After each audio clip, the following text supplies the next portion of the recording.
They tell the story of what was lost, the blast that shook Birmingham, the shattered stained glass, the lives stolen. But what they don't tell you, what they almost never tell you, is what came next. The 16th Street Baptist Church didn't stay in ruins. It rose, not just from brick and mortar, but from the resilience and resolve. And among those who answered the call was James Poindexter, a superintendent already working in Birmingham, a city he had come to know well. When the unthinkable happened, he didn't turn away, he stepped forward. Leading the restoration under the Gaylord Company, a black-owned construction firm, Mr. Poindexter helped piece back together what hate tried to destroy. Every beam they raised, every wall they restored was a declaration of the spirit of a community that could not be broken. The story isn't in textbooks, but it should be, because this site, this church, was never just a place of worship. It was a meeting ground for change, a battleground for justice. And rebuilding it wasn't simply about repairing a structure. It was about proving that even in the face of devastation, a people can still endure. Through the eyes of Mr. James Poindexter, we not only see what was rebuilt, but what was reclaimed. And that's a story the world needs to hear. I came here in 1960 from Youngstown, Ohio. Had never been in the South in my life, except the time I was in the Army. Dr. Gaston had me to come down here to build a funeral home that was on the corner of 4th Avenue and 15th Street. That was during the time he wanted a black man to do it. I had been through Birmingham when I was in the Army, and I met with a contractor by the name of A.H. Smith that was in business here, and he was doing houses more than anything else. This was during the time when everything was still segregated. In fact, we were doing the funeral home when they beat them Freedom Riders on the bus down at the bus station. But I saw a lot of cars going around, police cars just running. I said, what the hell going on? Well, when I got home that night, I saw it on TV. And my mother called me from Ohio. You need to come home now. Come on out from down there. They killing black folks down there. And I said, well, no, it ain't that bad. I was, oh, yes, it is. I saw it on TV. I said, no, it ain't that bad, Mom. It's just what you see on TV. When I was born, my dad was in the trucking business. I was born in 32. He bought a new truck in 36, and I remember that, and he bought another new truck in 39. So we had all that stuff around, building material stuff laying around the house and all, and I used to like to fool with that stuff. He didn't want me to fool with it, but I always liked to fool. My dad wanted me to go to school to be a lawyer. Told me I didn't want to be no lawyer. I'm gonna work in construction. Oh, you don't want to get out there and do all that, but I did. And he backed me. I was driving a truck for my dad at 14 years old, and I was running up and down the state of Ohio. I went to school in Pittsburgh, Pennsylvania, the Conley School of Building Trades, and that's where I learned construction. And when I came back to Youngstown, there was a contractor there, and he was doing apartments. I didn't want to do houses, so he was doing apartments, and I started to work for him. He was a black contractor there, and we built a couple churches. So then that was in fact, the church that I was going to, we rebuilt it, and that was my forte. Okay, when I was stationed in Rucker, I got a 5-day leave. I had an aunt. I had two aunts that lived here in Birmingham, and one of them belonged to 16th Street Church and the other belonged to 6th Avenue. I came to visit them, there was a black contractor here, and he built houses, A.H. Smith, and I got with him. I love construction. I got with him, and while I was here, I rode around with him to the different jobs that he was doing. And so when I got out of service and went back home, this is when Dr. Gaston decided that he was going to build that funeral home. So he called this A.H. Smith up, and A.H. Smith was telling him that, well, I had never done nothing that big, blah, blah, blah, blah. And then he told him, I know a boy that he rode around with me when he was down here, and he said he did nothing but commercial construction. And A.H. Smith said, well, who is he? And he said, well, he's in Youngstown, Ohio. And A.H. Smith said, get him down here. So he called me and asked me would I come down. I said, yeah. He said, well, Dr. Gaston want to talk to you. I said, okay. And I did. I came down and I talked to Dr. Gaston. They flew me down. And I talked to Dr. Gaston. And Dr. Gaston, boy, you think you could build that funeral home? I said, yes, sir, I think I could build it. So he told A. Smith, said, okay, we're going with it. And that's how I got to Alabama. And I come to stay 6 months to build that funeral home. And they told me when I got here that if you drank the water and fooled the women, you'd never go back. Well, I did both of them. I did both of them. And I met the girl that I ended up marrying was working for Win Radio, which was down the street. And we're still married today. 59 years. And she has dementia now. And she's living with my daughter. In 1960. And it was in February, I believe, February or March. And I came down here and these folk were still working. Well, in Ohio, you off for the winter for about until maybe May, April or May, you start back to work. And I said, when y'all get off for winter? He said, what do you mean off for winter? He said, man, we work all year round. I said, oh, shoot, I ain't never going back to Ohio then. And that's how I got here. So let's go back to that Sunday.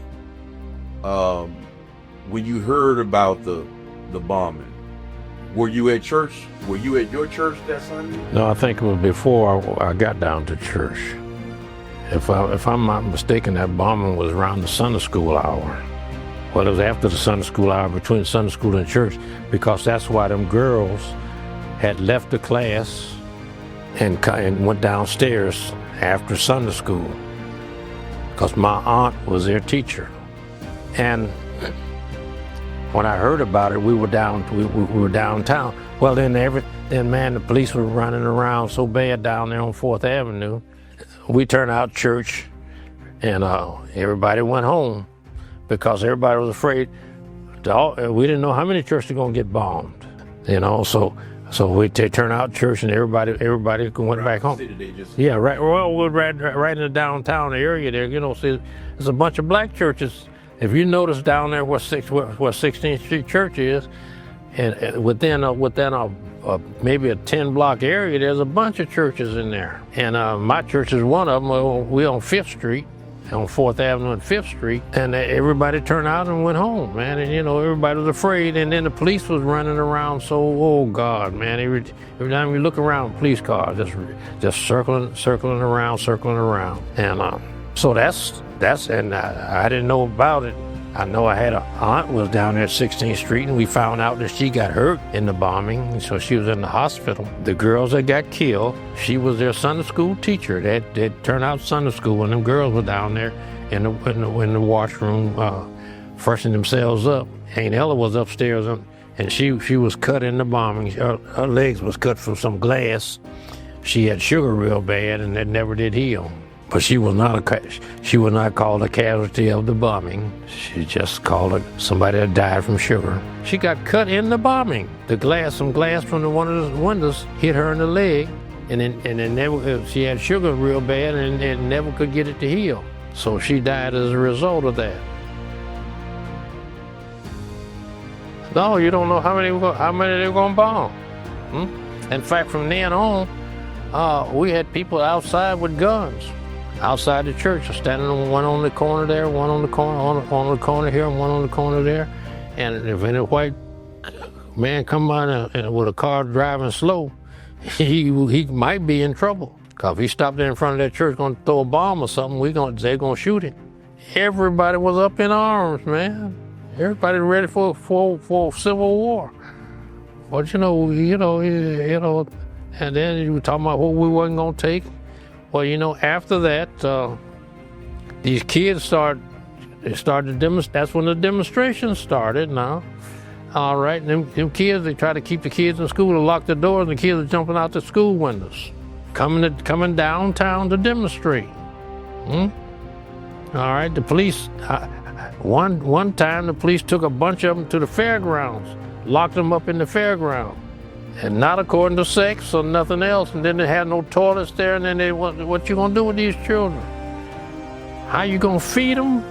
So then they had to call the schools and send the school buses down there, and half the kids wouldn't get on the right bus and all that. They had a mess down there then, man. At the fairgrounds, they made the buses come to the fairgrounds try to pick up the kids and get them back to the school. Because they locked the doors on the school and the kids were jumping out the windows coming to town to demonstrate. There were so many kids in town that when they started getting them, they lock them up at the fairgrounds. Then they want to know how you gonna feed them. They're not separated according to sex.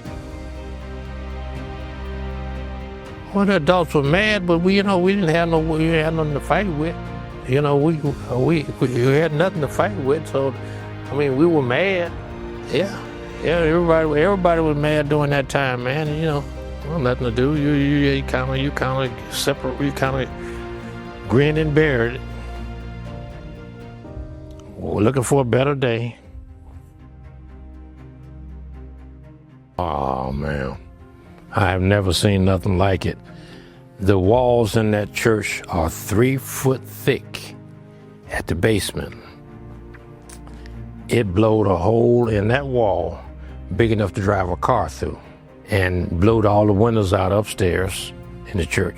The bombing went off at the ground level, which is about 2 foot. The basement is about 3 foot below the ground level. The windows are right there at the ground level. And it blowed all of that out and cracked the walls all the way up to the top of that church. And so when I went there, I know we had to take all of that out, all the way up 3 foot, about 8 to 10 foot wide. And we took it out and had to lay all the brick back. We had to get the brick out and save them because they couldn't find the brick to fit. They were special brick and they didn't make them anymore. Man, when you walked in there, I walked in there and I just cried. When I had daughters, to know that them girls were in Sunday school, serving the Lord, and then some fool come by and drop a bomb and kill them. My reaction, man, it was a sad thing. And then I wondered how could any man just kill people like that? Just indiscriminately just drop a bomb and kill people? How do you do that? Yeah, at a church, yeah.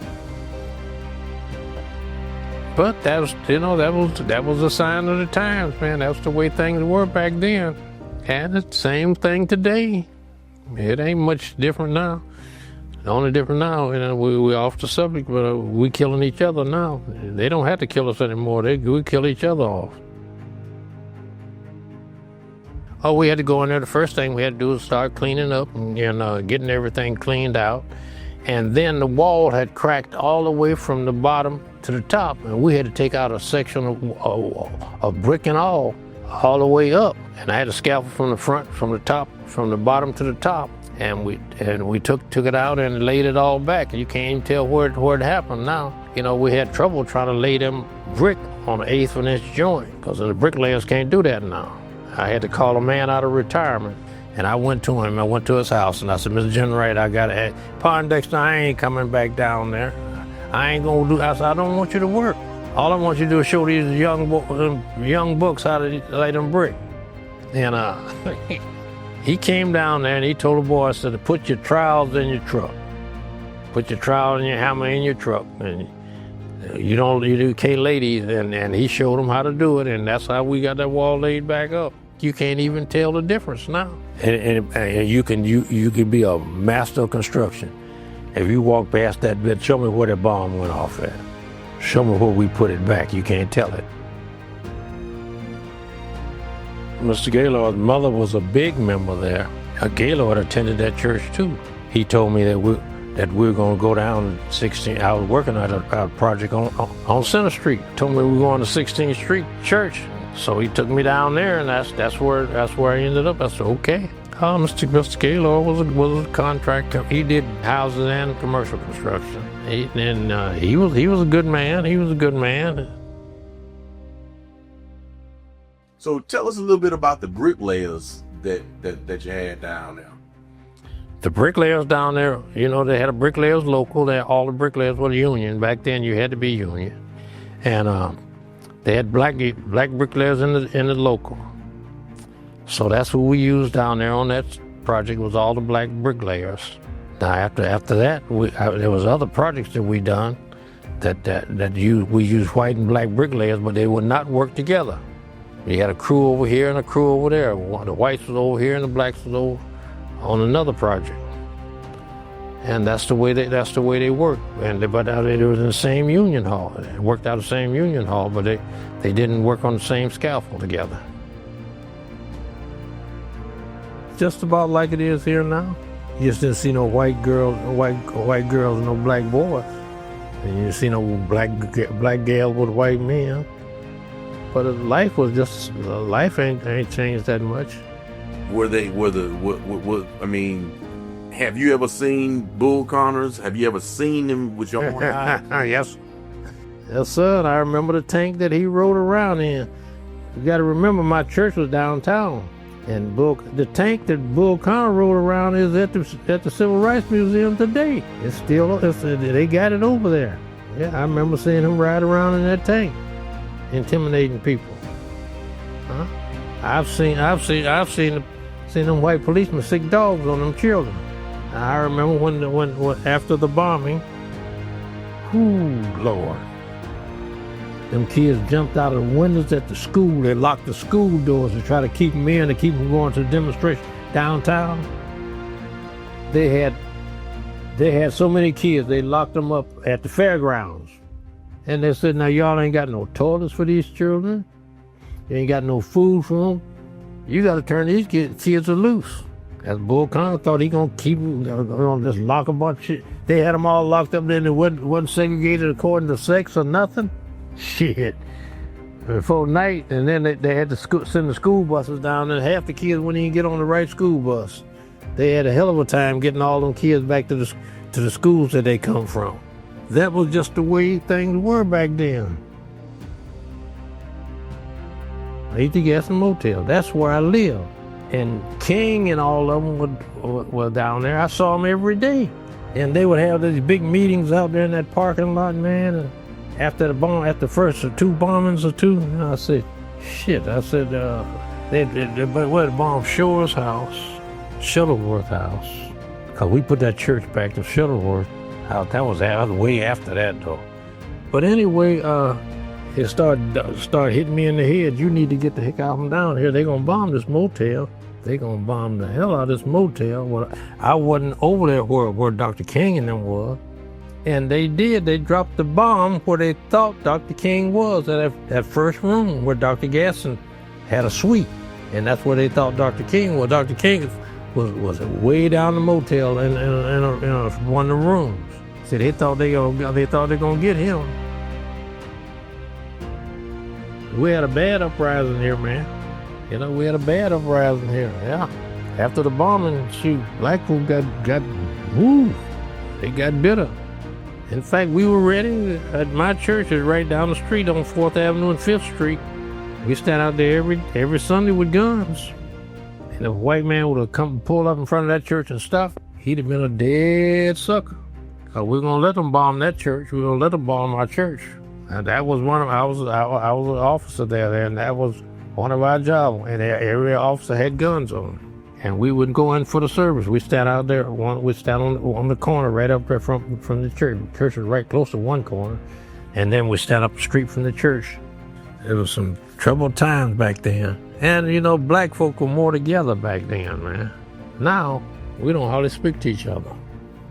And that bothers me. But it's just a sign of the time. These young folks, they think they're different. They think that we're not the same no more. Old folks in the way. So the tension was high after that bombing. Oh, God. I've never seen tension that high, man. You didn't trust nobody. White man, you kind of looked at him funny. If he tried to get too close to you, you kind of watch him. Because who would think on a Sunday morning, when them little girls were in their Sunday school class, who would think that somebody would drop a bomb and kill them? Hmm?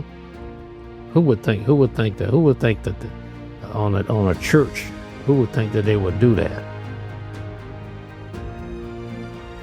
Like I told you earlier, we've Googled and did all kind of searches. We got some people even going to look in the archives to find this information out, but there is no mention of the Black Contractor that put the church back together after the bomb. No, sir.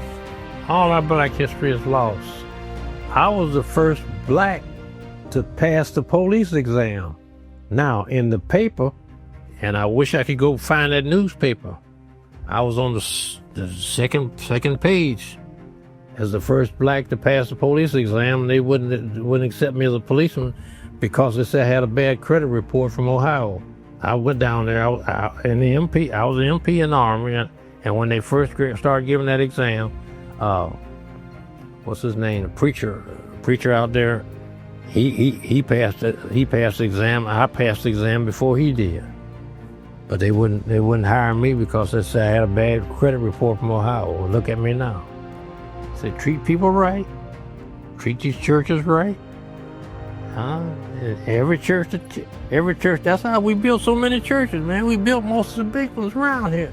And if they went to Dr. Gaston for the money, and that was the only place the white bank would they could put their money in the white bank, but they wouldn't loan them. The white bank wouldn't loan the black church no money.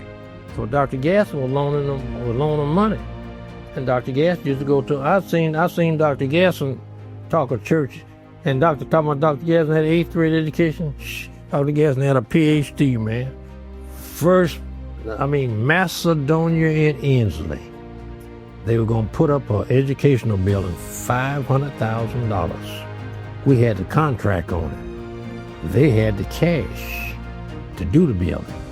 And we went to Dr. Gaston and told him we were going to do that. And he set up a meeting with them. You know, Dr. Gaston talked to them folks in the night. Don't you use your money.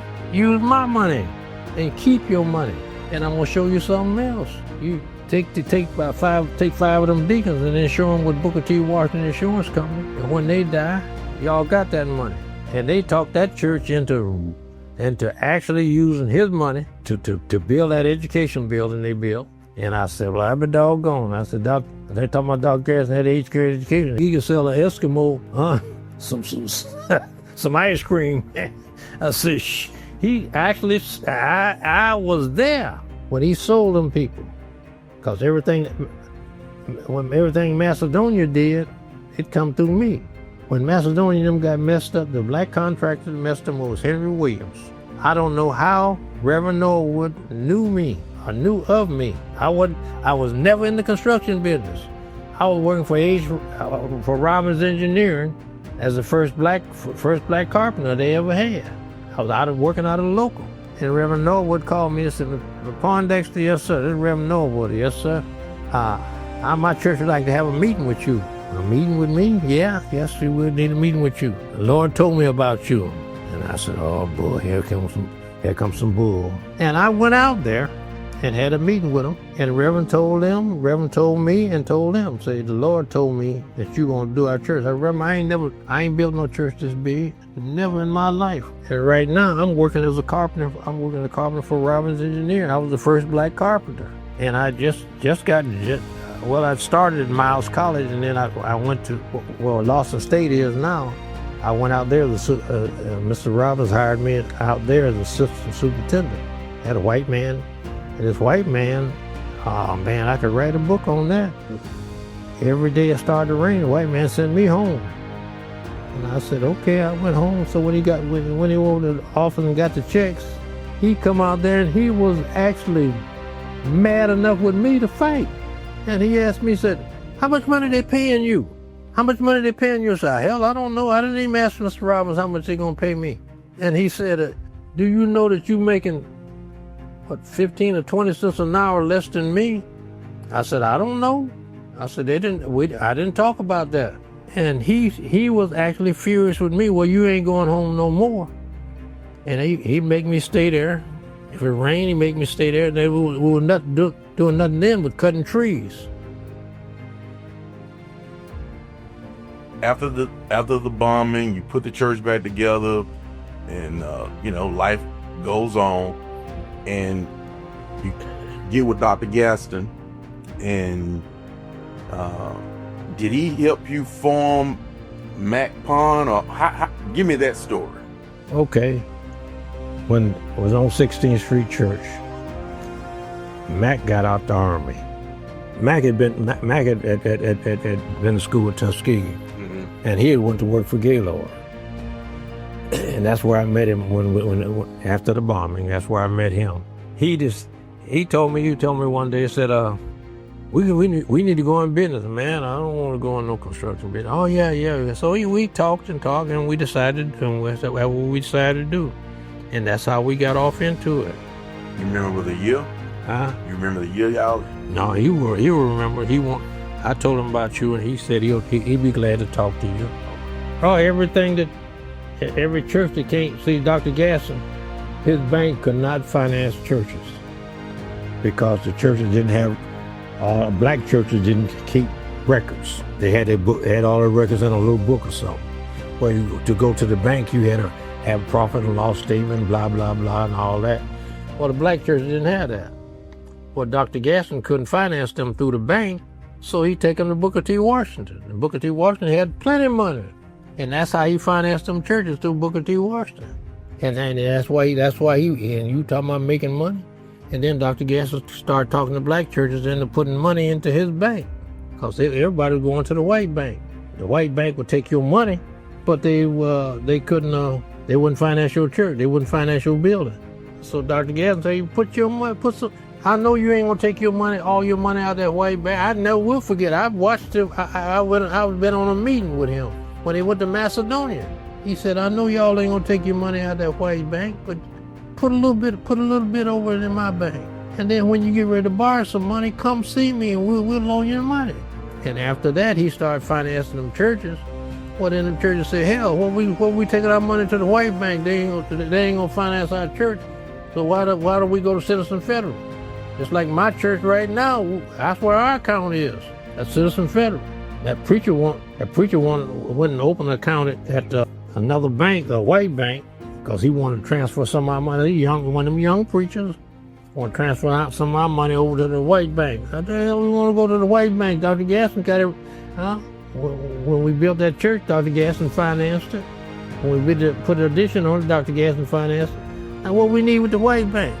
But he got that attitude, you need to go to the white folks. As we reflect on this powerful story, we extend our heartfelt gratitude to Mr. James Poindexter for his invaluable insight and dedication to preserving history. His passion and commitment have brought the true story of the 16th Street Baptist Church to life, reminding us all of the power of resilience and community. Thank you for joining us on this journey. Stay tuned for more stories that illuminate our past and inspire our future. Don't forget to like, share, and subscribe to keep history alive. Thank you for watching. Together, let's continue to honor and share these important stories. Until next time.